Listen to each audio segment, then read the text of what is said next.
Hey guys, it's Natalie from Twiniversity, and congratulations on taking the first steps into having a better marriage right now. Now, for the record, I do not consider myself a marriage expert by any means.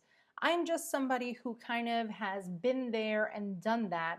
And one of the big things that I researched at Twiniversity, that I speak a lot in Twiniversity classes and also nationwide when I'm doing lectures, is I speak a lot about marriage. Because did you know that twin parents have a higher rate of divorce than the national average? Yeah, initially I didn't either, but after having twins, I could tell you I get it. When I was writing what to do when you're having two, it was very important for me to include an entire chapter on marriage. What we did was we polled 1,500 Twiniversity families and we asked them some pretty personal questions. Not everybody had to answer, of course, but I was wonderfully surprised at how many actually did. So out of these families that we polled, we asked if they were married, if they were single, if they were separated. And then if they were separated or if they were divorced, we asked them, what do you think went wrong? And it was actually quite surprising to see what people said. And I kind of want to just start out immediately with that and tell you what the results were. Well, the mom said that what they wish had happened that didn't happen is that they wish that they had been acknowledged more. So for my dads that are watching or for my moms that are watching, make sure that you take a little bit of time each day to just say thank you. You're doing a great job. Look how great that's coming out. Or you're such a great mom, or you're such a great dad. But verbally acknowledge the great job that that parent is doing. I'll tell you what the dad said a little bit later. You know, everybody needs a timeout. And as parents, we often need permission to have a timeout because we don't even know that we need a timeout. So in order to make things run a little bit smoother in your house is when your partner comes home from work or when you come home from the store, everybody give the other person a few minutes of a breather. Don't immediately be like, here's a baby, and then run out of the room or whatever. It always seems like the grass is greener, right? So the person, like let's say you have a traditional relationship where, dad goes to work and mom stays home for a bit or mom stays home forever. It's interesting because when like the mom who's home, she could be like, oh, but you got to get up this morning and take a shower and then have lunch at a desk and speak to other humans. And that sounds like a really big win. But on the flip side of the table, the dad or the partner that's been at work all day, they didn't get to spend the whole day with the babies. And they may be missing milestones and maybe missing first smiles and first steps and the first time they held a bottle and all those other things. So while we think, oh yeah, the grass is always greener, it's not. Neither of you have the most glamorous of lives. It just seems easier to the other person. So always remember to give each other a few minutes breather to transition from working to being home, or from being home and running things by yourself to having your partner back in the picture. Now, once the dust has settled and everybody is happy to be home, please, this is so important, and it's something that's often very, very overlooked and something that you will not overlook anymore as of today because I am asking you to stop overlooking it. But please stop and say hi to each other. Something simple. It doesn't have to be like a passionate movie embrace. It doesn't have to be like the kiss of all kisses that you've been at war for 17 years and now we're back together. It could be something as simple as a high five. But stop whatever you're doing as long as everybody is safe and just acknowledge each other. Say hi, how was your day? I love you. A kiss would be nice. Just an idea. But even if it's a hug, if it's, like I said, if it's a fist bump or a high five, just something, stop for a minute, touch each other, and say hello.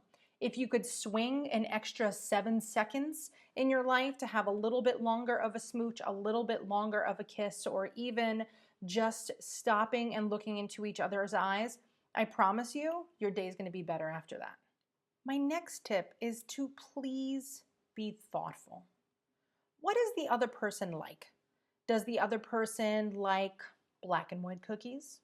Does the other person hate when you leave your socks on the floor or your slippers in the living room, or, can't remember to buy a container of milk or put the top back on to the syrup? What is something that the other person absolutely despises? Is it possible for you from now on to try to be thoughtful and take those things into consideration? Little things, little thoughts, and it doesn't have to be bringing home flowers or going out to dinner all the time. Slight little, ways that you could show each other that you appreciate each other is to just do some little things. And like I said, it doesn't have to be money. It could be, do you know that that person loves when their back is rubbed? Do you know that that person loves when the pillows are a certain way on the couch? Everyone has their own little things. And what does your partner have that you could do? What's something that you could apply in your life that could just show that you're being thoughtful? Do it today, and you'll probably have a better evening. But on that same note, if you notice that your partner is doing something that is out of the ordinary and they're trying to be extra thoughtful, take a second and just say, hey, listen, I noticed you fixed the pillows on the couch. Thank you so much. I really love when they look that way, or whatever it is. My next little tip for a happier marriage doesn't always make everybody so happy, because it's not like really a tip. It's just kind of like a realization.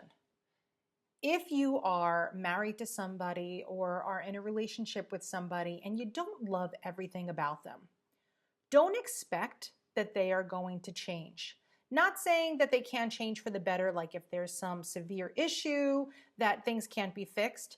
But if somebody is, grumpy in the morning, or if somebody needs, a little bit more time to themselves than you do, don't expect them to just get up the next morning and change. That's not what's going to happen. And if you're with them long enough, you knew exactly what they were like before you got married or before you had children. And you should always remember that person, they're not going to change their ways 100%. Maybe they can make small modifications to make everybody's life a little bit easier, but just accept them for who they are. And this goes for both sides of the table. This isn't just like accept your husband or accept your wife. This is for both of you. Accept who you are and learn how to live with it and work around it. What's that? Is there an elephant in the room? If there are any big problems in your relationship, what are you waiting for to fix them?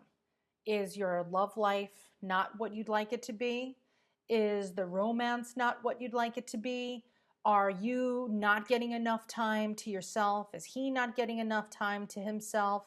What are things in your relationship that you would really like to change that can be changed? And this doesn't go for like, I hate our home. That's not an easy fix.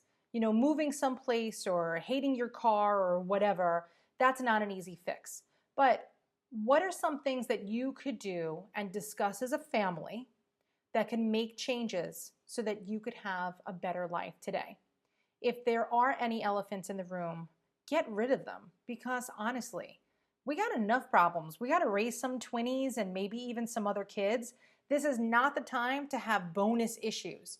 So if you do have bonus issues, don't be afraid to talk about them, because they're not going to get any smaller. They're actually just going to get bigger. And it's only too late to fix something if you don't start now. So clear out those elephants in the room. A quick little side note of something that you could do which might make you happier every day. You ever walk into those homes and there are people who have like picture frames of family vacations and their wedding picture and all those things? Do you have photos in your house that remind you of happier times? If you don't, get yourself a picture frame. You could go to the dollar store, for God's sake. It does not have to be like, a Lennox picture frame. Get yourself something nice. Print out a picture. I hear people still do that. Print out a picture of a time or a day in your life that you think you were the happiest with each other. Was it before the children? Was it after the children? Was it the day that the kids were born? What was the day that you could look back on in the history of your lives together that you were like, oh gosh, I wish we could have that day every day. Print out a picture of that and put it someplace that you see every single day. And if you don't have a big home, as crazy as this may sound, even put it in the bathroom. Because while you're brushing your teeth, if you could look at something that makes you happy, you're going to have a happier day. And if it's a picture of you two together, you're going to have a happier day together. Okay, we've come to the adult portion of our conversation today. Remember at the beginning of this little video, I told you what the moms wanted, right? So when we did that Twiniversity poll, moms just wanted to be acknowledged and appreciated. And you know what dads wanted? Got to make sure there's no little ears. Dads just wanted some sexy time. Not 100% of the dads, but over 90% of the people that participated in our survey, the one thing that they wanted more of was some good old sweet lovin'. And you know what's funny about it? When we got down to business and we discussed kind of like what sweet lovin' meant to them, it wasn't the actual, well, of course it was the actual act of sweet lovin', but what the dads found was that was their form of appreciation, communication, and love. We all show love in a different way, right? Some people, you know, when you're little, the little teenagers will punch each other and be like, oh, he's hitting her because he's in love, or whatever. But when we're adults, the way that men feel appreciated and men feel acknowledged and men feel loved are by physical intimacy. It's something simple because while we see it, we're like, oh my gosh, I just had babies. You know, my body's changed. Everything's disgusting. I can't stand it. He does not see you that way. You see you that way. So you have to, number one, take care of yourself. And if you need to feel better about yourself in order to have that sexy time, then do what you have to do. But you know what? You're not going to change overnight. You're not going to wake up tomorrow and there's not going to be a fairy godmother that's going to give you, you know, a tummy tuck and a full body makeover. That's not happening. But he's not looking for that. He just wants that physical intimacy to feel that connection. And I bet you that when you also have that physical intimacy, you're going to feel that connection too. So if you can't, you know, if you're not thrilled with the way that you look, throw on some makeup if you need to. Like, make yourself be the person that you want. And I'm not saying like, oh, we have to go, you know, all out and get our hair done and our nails done and do all these things. Just do whatever it takes to make yourself feel better so that you guys as a couple could have that connection and feel better together. It's a lot more important than we give it credit for. And I say we as in women. The guys, they get it. They need that contact. They need that intimacy. They need that connection. And it's just that easy. Let's just hook them up, ladies. What do we got to do? There's some great websites that have some fantastic lingerie to hide literally any part of your body that you hate. You could just Google it and find a bazillion things. Are you bored with the way that things were? And so you're like, I don't want to go back to the way things are. This is your opportunity to flip the switch, change it up, and have the love life that you've always wanted for both of you. Have an adult conversation on what your needs are, whether your needs are the amount of times that you're playing together each week or the length of time that you're playing with each other each week. But please have an actual discussion about what you both would like. And ladies, I'm sorry, I know I always feel bad because I'm in your shoes, right? I feel you too. Am I perfect? Guys, have you seen what I look like in comparison to some of the other people in this industry? I am by no means like, oh, picture perfect. Even today, for God's sake, I could use to get my hair done. There's a lot of things. I always see the fault in myself, but my husband doesn't see that as much. And while I think he does see that, he doesn't. So, you know what, guys? Forget what you see in that mirror. Be the person that you want to be, whether it's not, you know, the physical that's right in front of you, and just have that connection together, reconnect, have some sweet lovin', and I know everybody will be happier. All right, gang, I have taken enough of your time today, and I could go on and on and on for days about how important marriage is, and I'm going to leave you with this today. Think about when you were growing up. Do you remember what stroller you were in, or what mattress you slept on, or, how you were swaddled or not? Now, I'm not saying that those things aren't important. They are. They're all important. We have to have the right gear. We have to have the right things. But how many of you remember your parents having a fight when you were young? Or how many of you remember a holiday being ruined because of a blow up that somebody had? Those are the things that when you grow up, you remember.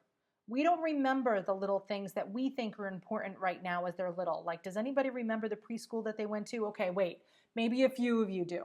But the majority of us are not going to remember those little things that happened during the beginning.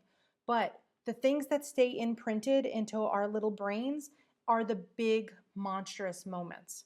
I don't want you guys having any monstrous moments. I want you to always remember that your children are looking to you as like the literal captain of the role models for the rest of their life. For my mamas out there, your kids are looking at you at the example of what a good woman is and what a good wife looks like. And for my papas out there, they're looking at you the same way of what a good man is supposed to look like and what a good husband is supposed to be. So please do not lose sight of that fact. All eyes are on you all of the time.